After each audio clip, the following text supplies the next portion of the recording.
الله من الشيطان الرجيم. بسم الله الرحمن الرحيم.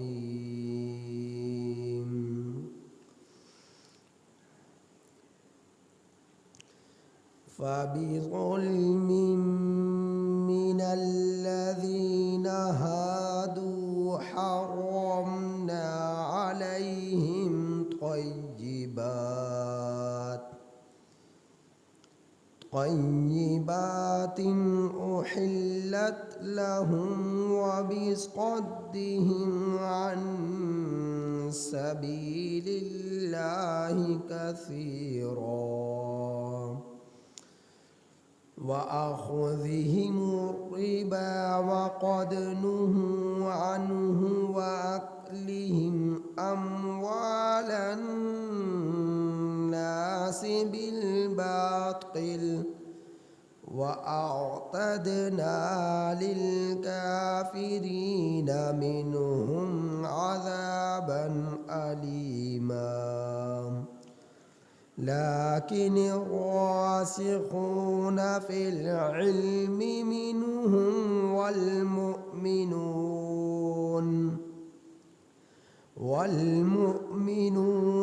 يؤمنون بما أنزل إليك وما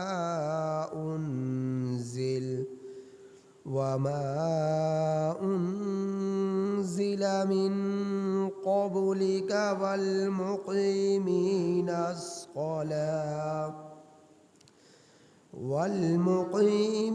الصلاة والمؤتون الزكاة والمؤمنون بالله واليوم الآخر أولئك سنؤتيهم أجرا عظيما. یہ سورۃ النساء کی آیت نمبر 160 تا 162 آپ احباب کے سامنے تلاوت ہے. ان آیات کریمہ کا ترجمہ یہ ہے: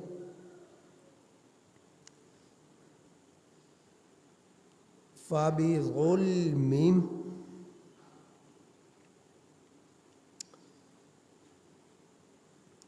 اور ہم نے ان لوگوں پر لعنت کی بسبب ظلم کے، ان لوگوں کی طرف سے، من الذین ہادو، جو یہودی تھے، حرمنا علیہم، ہم نے حرام کیا ان لوگوں پر، طیبات، پاکیزہ چیزوں کو، احلت لہم، جو حلال کی گئی تھی ان یہودیوں کے لیے، وبصدہم، اور بسبب ان لوگوں کے روکنے کے، عن سبیل اللہ کثیرا، اللہ کے راستے سے بہت زیادہ، وَأَخْذِهِمُ الرِّبَا، اور بسبب ان لوگوں کے لینے کے سود کو، وَقَدْ نُهُوا عَنْهُ،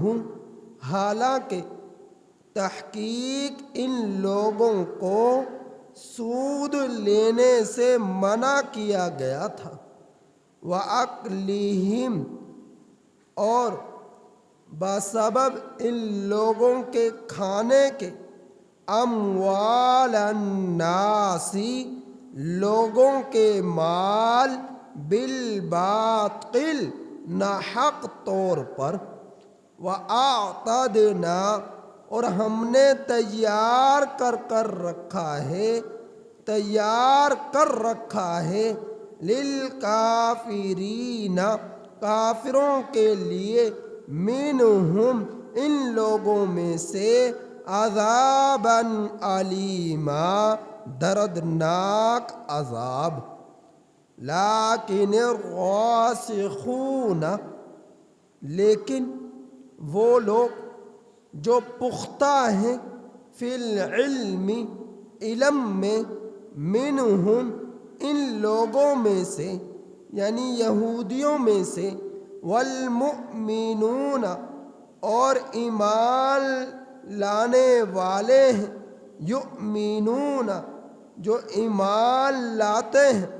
اور ایمان لانے والے، یؤمنون، جو ایمان لاتے ہیں، بما، اس چیز پر، انزل الیک، جو نازل کی گئی آپ کی طرف، وما انزل من قبلک، اور جو نازل کی گئی آپ سے پہلے، والمقیمین الصلاۃ، اور قائم کرنے والے ہیں نماز کو، والمؤتون الزکوٰۃ، اور ادا کرنے والے ہیں زکوٰۃ کو، والمؤمنون، اور ایمان لانے والے ہیں باللہ، اللہ پر، والیوم الآخر، اور آخرت کے دن پر،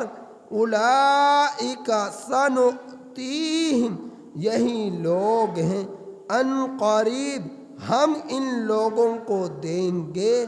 اجرا عظیما، بڑا اجر۔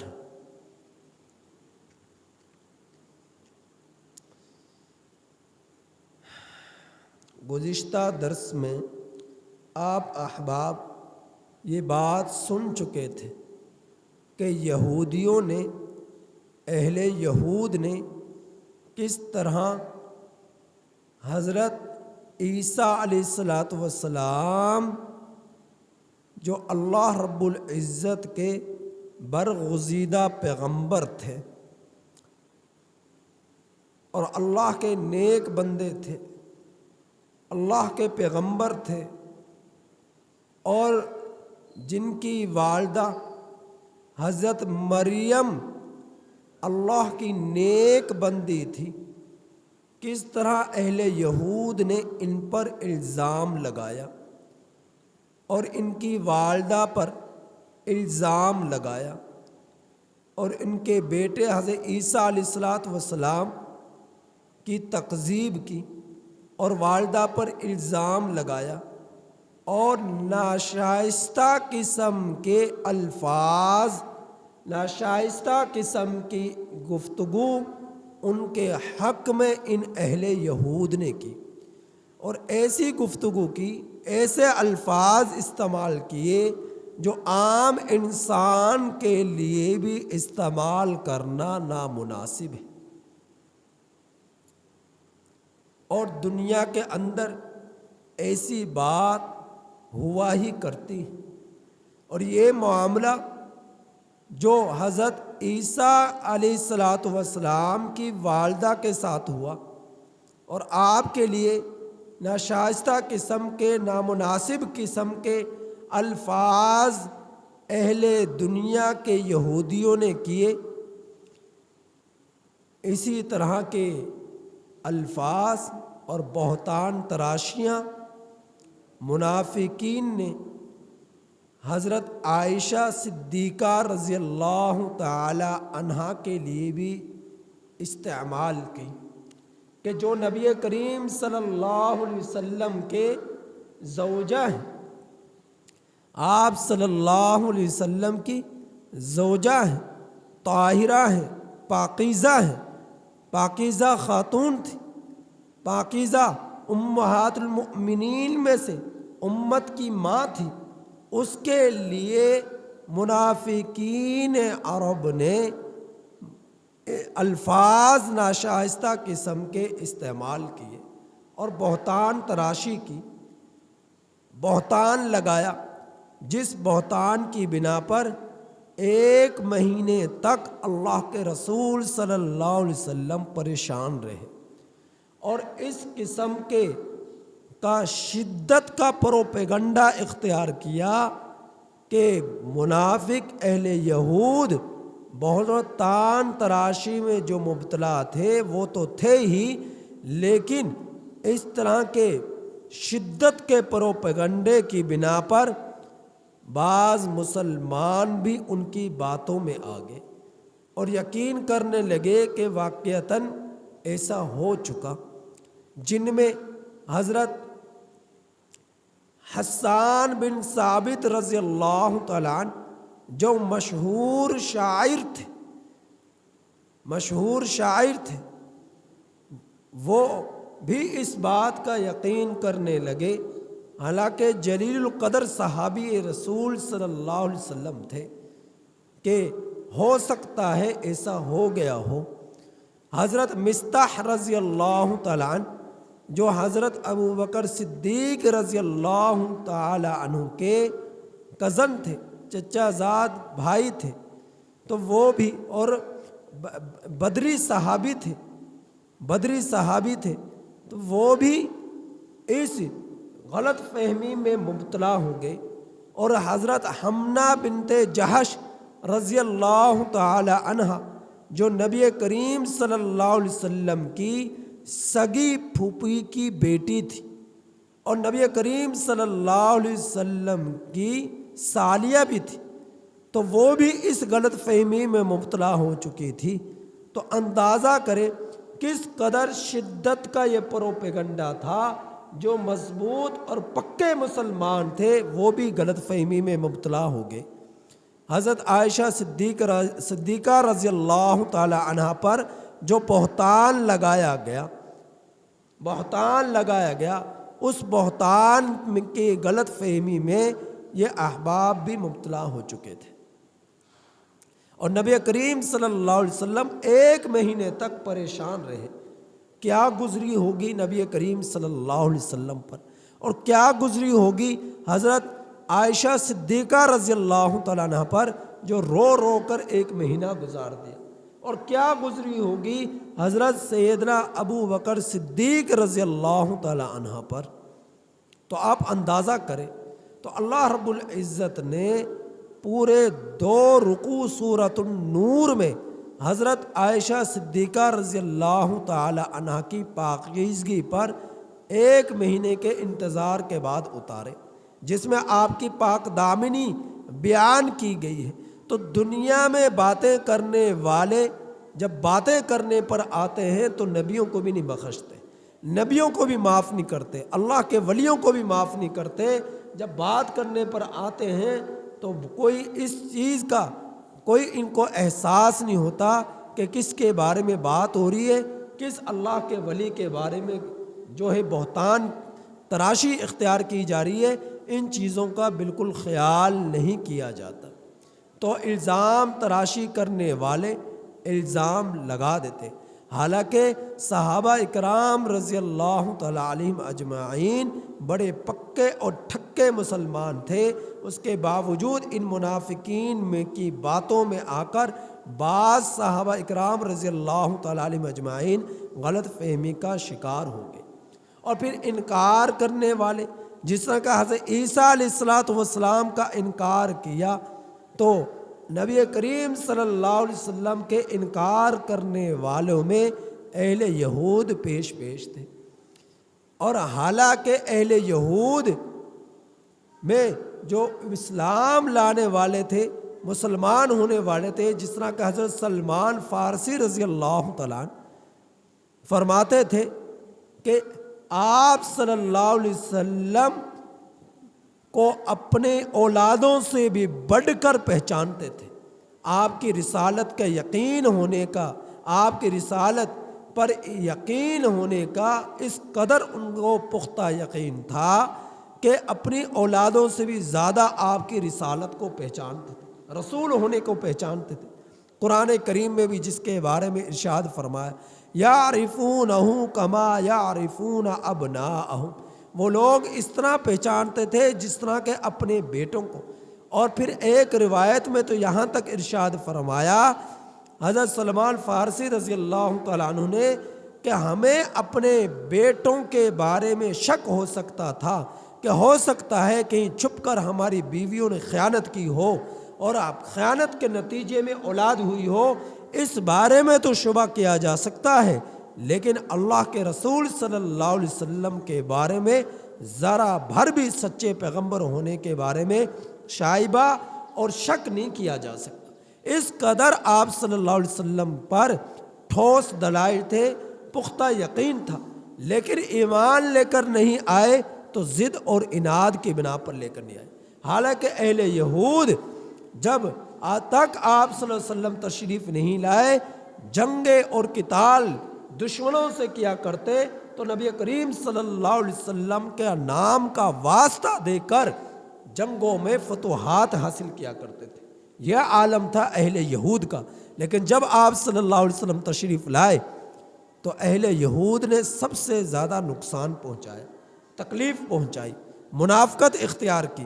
تو تکلیف دینے والوں میں یہ پیش تھے۔ تو اللہ رب العزت نے اس آیت کریمہ میں ارشاد فرمایا، فَبِظُلْمٍ، بسبب ان کے ظلم کے، کن کے ظلم کے؟ من الذین ہادو، کہ جنہوں نے جو لوگ یہودی ہوئے، ہادو یہودی ہوئے، یہودی کا لفظ یہود سے نکلا ہے، اور یہودا حضرت یعقوب علیہ السلام کے بڑے بیٹے کا نام تھا، اور یہ پکے مسلمان تھے اور اللہ کے برگزیدہ بندے تھے، اللہ کے پیغمبر کے صحابی تھے اور اللہ کے ولی تھے یہودا جو تھے۔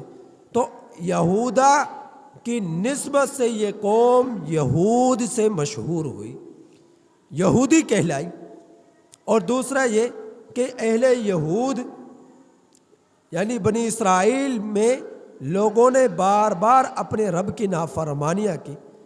اور نافرمانی کے بعد جب انہوں نے توبہ کی اور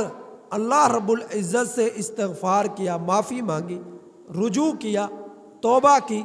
انا ہدنا الیک، کہ اے اللہ ہم آپ ہی کی طرف رجوع کرنے والے ہیں۔ تو یہ ہدنا جو لفظ ہے، اس ہدنا کی نسبت سے یہ لوگ یہودی کہلائے، یہودی کہلائے۔ ایک روایت یہ بھی ہے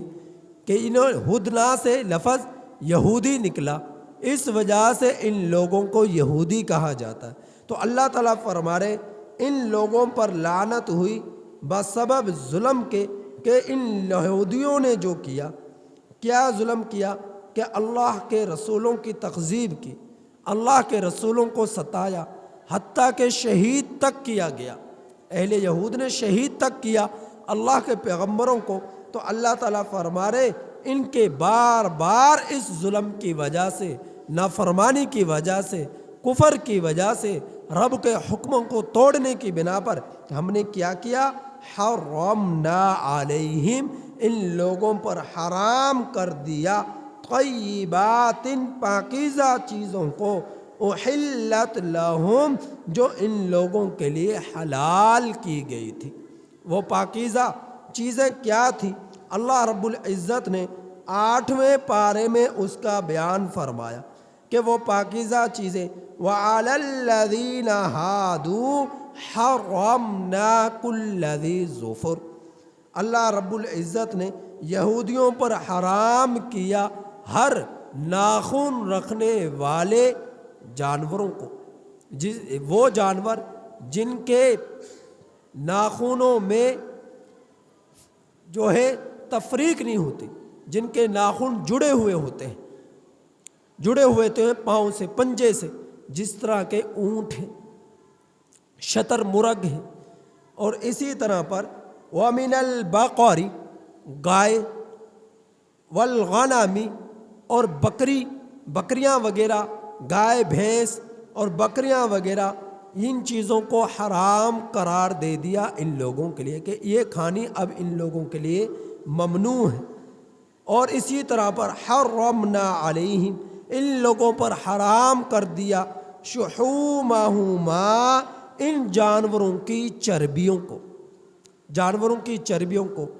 الا ما حملت ظہورہما، مگر وہ جو ان جانوروں کی پشت میں ہے، پشت میں جو چربی ہوتی وہ حلال تھی، اور اس کے علاوہ جو چربی ہے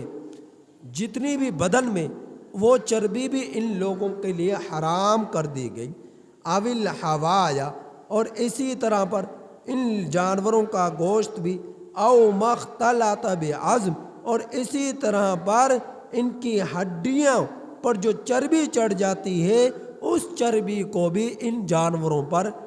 ان لوگوں پر حرام کر دیا گیا۔ اور یہ مستقل حرمت نہ تھی،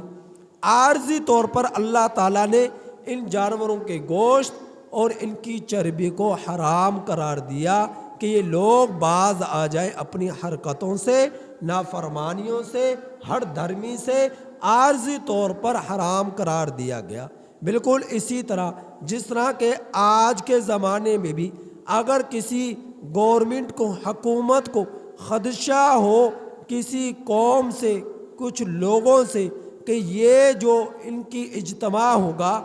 یہ آپس میں چند لوگ جمع ہوں گے، تو ان کے جمع ہونے کی وجہ سے حکومت کے بارے میں کوئی پروپیگنڈا اختیار کیا جا سکتا ہے، آپس میں ان کی میٹنگیں ہوں گی اور حکومت کے خلاف باتیں ہوں گی، تو وہ دفعہ 144 لگا دیتے ہیں عارضی طور پر۔ یہ مستقل طور پر نہیں لگتی بلکہ عارضی طور پر لگ جاتی ہے کہ جہاں کہیں بھی 4-5 افراد ایک ساتھ اکٹھے جمع ہوں تو وہ جمع نہ ہوں، اور جمع ہوں تو انہیں گرفتار کر لیا جائے، انہیں جیلوں میں ڈال دیا جائے۔ تو دفعہ 144 لگا دی جاتی ہے جب کسی حکومت کو، کسی بڑے کو، اپنے حکومت کے عہدے پر فائز کو خطرہ ہوتا ہے کچھ لوگوں سے نقصان پہنچنے کا، کہ ہو سکتا ہے یہ آپس میں مل کر ہمارے خلاف پروپیگنڈا اختیار کرے اور نقصان پہنچانے کی کوشش کرے،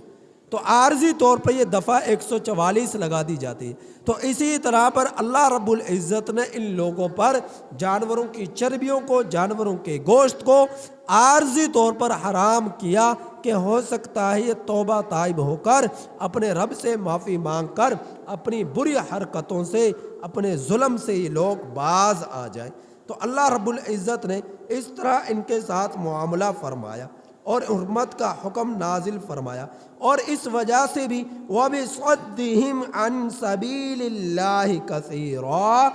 بسبب ان لوگوں کے روکنے کے اللہ کے راستے سے بہت زیادہ، لوگوں کو ایمان نہ تو خود لاتے نہ لوگوں کو لانے دیتے، تو اللہ کے راستے پر جمے ہوئے لوگوں کو اللہ کے راستے سے روکنے کی بھرپور کوشش کرتے، اور اس وجہ سے بھی اللہ نے ان لوگوں پر حلال جانوروں کو حرام قرار دے دیا، اور ان پر یہ اللہ نے حرمت کا حکم نازل فرما دیا وَأَخْذِهِمُ الرِّبَا، کہ یہ لوگ سود کو کھاتے، سود کو کھاتے۔ اللہ کے رسول صلی اللہ علیہ وسلم نے سود لینے والے پر، سود دینے والے پر، سود کی رہنمائی کرنے والے پر، خریدنے والے پر، بیچنے والے پر، سب کے اوپر اللہ کے رسول صلی اللہ علیہ وسلم نے لعنت فرمائی۔ اور بالکل اسی طرح جس طرح سود کے لین دین کا معاملہ کرنا، لینا یا دینا یا معاملہ کرنا یا دلال پنا کرنا، رہنمائی کرنا، تو ان پر لعنت ہے، اسی طرح پر رشوت لینے والے پر، رشوت دینے والے پر، رشوت کھانے والے پر، رشوت کھلانے والے پر، گواہ بننے والے پر، جو رشوت کے گواہ بن رہے یا سود کے گواہ بن رہے، ان سب پر بھی اللہ کے رسول صلی اللہ علیہ وسلم کی طرف سے لعنتیں ہیں۔ تو حالانکہ ان لوگوں کو وَقَدْ نُهُوا عَنْهُ، سود لینے سے منع کیا گیا، وَأَكْلِهِمْ أَمْوَالَ النَّاسِ بِالْبَاطِلِ، اور اس وجہ سے بھی ان لوگوں پر لعنت پڑی کہ لوگوں کے مالوں کو یہ ناحق طور پر کھایا کرتے، جس طرح کہ آج کے زمانے میں بھی گن پوائنٹ پر دکانوں کو لوٹ لیا جاتا ہے، سڑک پر چلتے شخص کی بائک کو لوٹ لیا، مال کو لوٹ لیا، دکانوں پر حملہ کر کر گن پوائنٹ پر مال لے لیا، اور ان کے جو کچھ بھی ان کے پاس ہے، موبائل ہیں یا پیسے ہیں، نقدی ہے، جو کچھ بھی ہے وہ ان سے لوٹ لیا گیا، چھین لیا گیا، اور چھین کر فرار ہو جاتے ہیں ڈاکو، تو ناحق طور پر یہ مال کھانا ہے، ڈاکہ زنی کے طور پر کھانا ہو یا چوری کر کر کھانا ہو تو یہ ناحق طور پر کھانا ہے۔ تو جو اس طرح ناحق طور پر لوگوں کے مال کو کھاتا ہے، اللہ رب العزت نے ایسے لوگوں پر لعنت فرمائی ہے۔ اور ایسے لوگوں کے لیے جو سود کھانے والے ہیں، رشوت لینے والے ہیں، ناحق طور پر مال کھانے والے ہیں، اللہ تعالیٰ نے وَأَعْتَدْنَا لِلْكَافِرِينَ مِنْهُمْ عَذَابًا أَلِيمًا، دردناک ایسے کافروں کے لیے عذاب تیار کر کر رکھا ہے۔ جو کفر کرتے ہیں یہودیت اختیار کر کر، جو کفر کرتے ہیں جو ہے نصرانیت اختیار کر کر، جو حکموں کو توڑتے ہیں اللہ کے رسول صلی اللہ علیہ وسلم کے خلاف چلتے ہیں ناحق طور پر مال کھا کر، تو اللہ رب العزت نے ایسے لوگوں کے لیے دردناک عذاب تیار کر کر رکھا ہے۔ لیکن وہ لوگ جو اہل یہود میں سے پختہ ہیں علم میں اور ایمان لاتے ہیں اس چیز پر جو اللہ نے اپنے حبیب سرکار دو عالم محمد صلی اللہ علیہ وسلم پر نازل کی، یعنی قرآن مجید، وما انزل من قبلک، اور جو نازل کی گئی آپ سے پہلے، تورات، زبور، انجیل، تو ان کتابوں پر ایمان لانے والے ہیں، اور پھر ایمان ہی صرف نہیں بلکہ عمل بھی کرتے رہے ہیں۔ اور عمل کس طرح؟ نماز کو قائم کرتے رہے، زکوٰۃ ادا کرتے رہے، اللہ پر ایمان لائے، آخرت کے دن پر ایمان لائے۔ جو ایسے لوگ ہیں جس طرح کہ حضرت سلمان فارسی رضی اللہ تعالیٰ عنہ، حضرت عبداللہ بن سلام رضی اللہ تعالیٰ عنہ، تو جو حضرت ثعلبہ رضی اللہ تعالیٰ عنہ، حضرت اسید رضی اللہ تعالیٰ عنہ، تو جو اہل یہود میں سے مسلمان ہوئے اور پھر مسلمان ہونے کے بعد نماز ادا کرتے رہے، زکوٰۃ ادا کرتے رہے اور اللہ کے حکموں پر چلتے رہے، آخرت کے دن پر ایمان لے کر آئے، اللہ پر ایمان لے کر آئے، تو اللہ تعالیٰ فرما رہے ہیں ایسے لوگوں کے لیے اولئک سنؤتیہم اجرا عظیما، بڑا اجر تیار کر کر رکھا ہے، ہم دیں گے ایسے لوگوں کو اجر عظیم۔